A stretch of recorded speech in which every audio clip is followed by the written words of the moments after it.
Hi friends, ನಮ್ಮ YouTube ಚಾನಲ್ಗೆ ಸ್ವಾಗತ. ಇವತ್ತಿನ ಆಸೆ ಸೀರಿಯಲ್ ಸಂಚಿಕೆ ಏನಾಗಿದೆ ಅಂತ ತಿಳ್ಕೊಳ್ಳೋಣ ಬನ್ನಿ.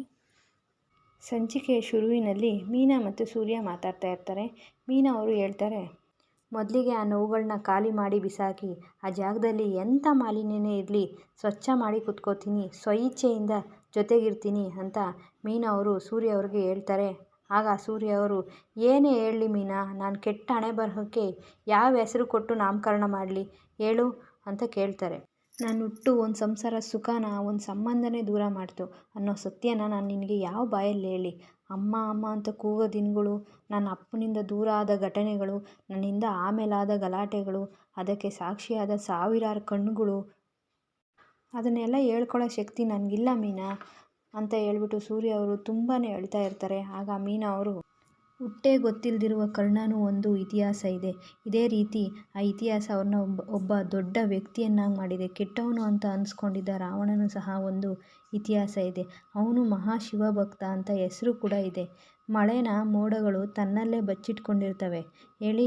ಸಿಹಿ ನೀರು ಕೊಡೋ ನದಿಲಿ ಸುಳಿನ ಇರುತ್ತೆ. ಭಯನ ಹುಟ್ಟಿಸೋ ಸಮುದ್ರದಲ್ಲಿ ಮುತ್ತು ರತ್ನಗಳು ಎಲ್ಲ ಇರ್ತವೆ. ಕೆಟ್ಟದ್ದು ಅಂದ್ಕೊಂಡಿರೋದು ಕೆಟ್ಟದ್ದಲ್ಲ, ಅದ್ರ ಹಿಂದೆ ಸತ್ಯನೂ ಇರುತ್ತೆ. ಇವತ್ತಿಗೆ ನಿಮ್ಮ ಕಷ್ಟ ಎಲ್ಲ ಕೊನೆ ಆಗಬೇಕು. ಯಾರಿಗೂ ಹೇಳ್ದೇ ಇರೋ ಮನಸ್ಸಲ್ಲಿರೋ ಭಾರನ ಅಗ್ರ ಮಾಡ್ಕೊಳ್ಳಿ. ಸತ್ಯನ ಹೇಳಿ ಹೊರ ಹಾಕಿ. ಎಲ್ಲಿ ನಿಮ್ಮ ಬಗ್ಗೆ ಸತ್ಯ ಗೊತ್ತಾದರೆ ಮೀನಾ ನಿಮ್ಮಿಂದ ದೂರ ಆಗ್ತಾಳ ಅಂತ ಅಂದ್ಕೊಂಡಿದ್ದೀರ ಅಂತ ಭಯ ಏನಾದರೂ ಇದ್ದರೆ ಅಂಥ ಭಯನ ಪಡಬೇಡಿ. ಪ್ರಾಣ ಇರೋವರೆಗೂ ನಿಮ್ಮ ಜೊತೆನೇ ಇರ್ತೀನಿ.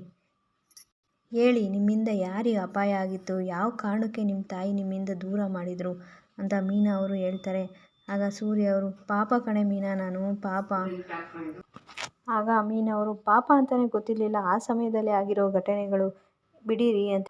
ಆಗ ಸೂರ್ಯ ಅವರು, ಜಗತ್ತನ್ನೇ ನೋಡದೇ ಇರೋ ಮಗುನ ಅವನ ಜೀವನನೇ ಬಲಿ ಪಡ್ಕೋ ಹಾಗೆ ಮಾಡಿಬಿಡ್ತು. ತಾಯಿ ತನ್ನ ಮಗುಗೆ ಎದೆ ಹಾಲು ಕೊಡಬೇಕಾದ್ರೆ ತಂಗಾಳಿ ಆಗಿಬಿಟ್ರು. ನನ್ನ ತಾಯಿ ನನ್ನ ಮಲಗಿಸಿ ಲಾಲಿ ಆಡಬೇಕಾದ್ರೆ ದೊಡ್ಡ ಬಿರುಗಾಳಿನೇ ಆಗಿಬಿಟ್ರು. ಗೆಲ್ಲೋಣ ಅಂತ ನೋಡೋದಕ್ಕೆ ಮುಂಚೆನೇ ಸೋಲನ್ನೇ ನೋಡಿಬಿಟ್ಟೆ ಕಣೆ ಮೀನಾ ಅಂತ ಹೇಳ್ತಾ ಇರ್ತಾರೆ. ಮೀನಾ ಅವರು, ಏನ್ರಿ ಅದು ಅಂತ ಕೇಳ್ತಾರೆ. ಆಗ ಸೂರ್ಯ ಅವರು, ಹೇಳ್ಬಿಡ್ತೀನಿ ಕಣೆ ಮೀನಾ, ಇವತ್ತು ನಾನು ಎಲ್ಲ ಸತ್ಯನೂ ಮುಚ್ಚಿಡೋದಿಲ್ಲ, ಪ್ರತಿಯೊಂದು ಹೇಳ್ಬಿಡ್ತೀನಿ ಅಂತ ಹೇಳ್ಬಿಟ್ಟು ಸೂರ್ಯ ಅವರು ಹೇಳೋದಕ್ಕೆ ಸ್ಟಾರ್ಟ್ ಮಾಡ್ತಾರೆ. ಇದೇ ರೀತಿ ಕತ್ತಲು ಮೋಡ ಕವಿದ ವಾತಾವರಣ, ನನ್ನಮ್ಮ ತುಂಬ ಗರ್ಭಿಣಿ ಮತ್ತು ನನ್ನ ಅಪ್ಪ ಕೆಲಸಕ್ಕೆ ಹೋಗಿರೋ, ನಾನು ಭೂಮಿಗೆ ಬರುವ ತವಕದಲ್ಲಿರ್ತೀನಿ ಅಂತ ಹೇಳ್ಬಿಟ್ಟು ಸೂರ್ಯ ಅವರು ತನ್ನ ಸ್ಟೋರಿ ಹೇಳೋದಕ್ಕೆ ಸ್ಟಾರ್ಟ್ ಮಾಡ್ತಾರೆ. ಅಲ್ಲಿ ಪುಟ್ಟಮ್ಮನಾಜಿ ಅವರು ಚೇರ್ ಮೇಲೆ ಕೂತಿರ್ತಾರೆ. ಅಮ್ಮ ತುಂಬಾ ಹೊಟ್ಟೆ ಹಸಿವಾಗ್ತಾಯಿದೆ, ಊಟ ಕೊಡಮ್ಮ ಅಂತ ಹೇಳ್ಬಿಟ್ಟು ಶಾಂತಿ ಅವ್ರನ್ನ ಕೇಳ್ತಾರೆ. ಶಾಂತಿ ಅವರು ತುಂಬ ಗರ್ಭಿಣಿಯಾಗಿ ನಿಧಾನವಾಗಿ ತಂದು ಊಟ ತಂದು ಕೊಟ್ಟು ಮನೋಜನ್ಗೆ ಕೊಡ್ತಾರೆ, ಪುಟ್ಟ ಮನೋಜನ್ಗೆ ಕೊಡ್ತಾರೆ. ಆಗ ಅಲ್ಲಿರುವ ಚೇರ್ ಮೇಲೆ ಕೂತ್ಕೋತಾರೆ. ಆಗ ಮನೋಜ್ ಅವರು, ಅಮ್ಮ ತುಂಬ ನೋವಾಗ್ತಿದೆಯಾ ಅಂತ ಕೇಳ್ತಾನೆ. ಆಗ ಶಾಂತಿಯವರು, ಹೌದಪ್ಪ ಅಂತ ಹೇಳ್ತಾರೆ. ಆಗ ಪುಟ್ಟ ಮನೋಜ್ ಅವರು, ನಾನು ದೊಡ್ಡನಾದ್ಮೇಲೆ ಡಾಕ್ಟ್ರ್ ಆಗ್ತೀನಲ್ಲ, ಆಗ ನಿಮಗೆ ಇಂಜೆಕ್ಷನ್ ಕೊಡ್ತೀನಿ, ಅದು ನಿಮಗೆ ನೋವು ಆಗೋದೇ ಇಲ್ಲ ಅಮ್ಮ ಅಂತ ಹೇಳ್ತಾರೆ. ಅಮ್ಮ ಮುಗುಳು ನಗುತ್ತಾ, ಅಮ್ಮನಿಗೆ ನೋವಾಗುತ್ತೆ ಅಂತ ಹೇಳ್ತಿದೀಯಾ ಅಂತ ಹೇಳ್ಬಿಟ್ಟು, ನನ್ನ ರಾಜ ನನ್ನ ಮುದ್ದು ಅಂತ ಹೇಳ್ಬಿಟ್ಟು ಪುಟ್ಟ ಮನೋಜಗೆ ದೃಷ್ಟಿ ತೆಗಿತಾರೆ. ಆಗ ಪುಟ್ಟ ಮನೋಜವರು, ತಮ್ಮ ಪಾಪು ಹುಟ್ಟಿದ್ರೆ ಚಿಂಟು ಅಂತ ಇಡೋಣ ಅಮ್ಮ.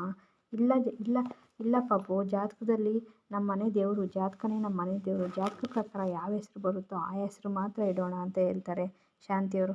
ಆಗ ಪುಟ್ಟ ಮನೋಜ, ಅಮ್ಮ ಜಾತಕ ಅಂದರೆ ಏನಮ್ಮ, ಅದೆಲ್ಲ ನಿನಗೆ ಅರ್ಥ ಆಗಲ್ಲ, ನೀನು ಊಟ ಮಾಡು, ಮಳೆ ಬೇರೆ ಬರೋ ಆಗಿದೆ ಕಂದ, ನೀನು ಊಟ ಮಾಡ್ತಾ ಇರು, ನಾನು ಮೇಲೆ ಹೋಗಿ ಬಟ್ಟೆ ಎತ್ಕೊಂಡು ಬರ್ತೀನಿ ಅಂತ ಹೇಳ್ಬಿಟ್ರು ಹೋಗ್ತಾರೆ. ಶಾಂತಿಯವರು ಹೋಗಿ ಬಟ್ಟೆ ಎತ್ಕೊಂಡು ಬಂದಮೇಲೆ ಹೆರಿಗೆ ನೋವು ಶುರುವಾಗುತ್ತೆ ಅವ್ರಿಗೆ. ಇಲ್ಲಿಗೆ ಈ ಸಂಚಿಕೆ ಮುಗಿದಿದೆ ಫ್ರೆಂಡ್ಸ್. ನೆಕ್ಸ್ಟ್ ವಿಡಿಯೋದಲ್ಲಿ ಸಿಗೋಣ, ಮುಂದಿನ ವಿಡಿಯೋದಲ್ಲಿ ಸಿಗೋಣ. Thank you for watching. ನಮಸ್ಕಾರ.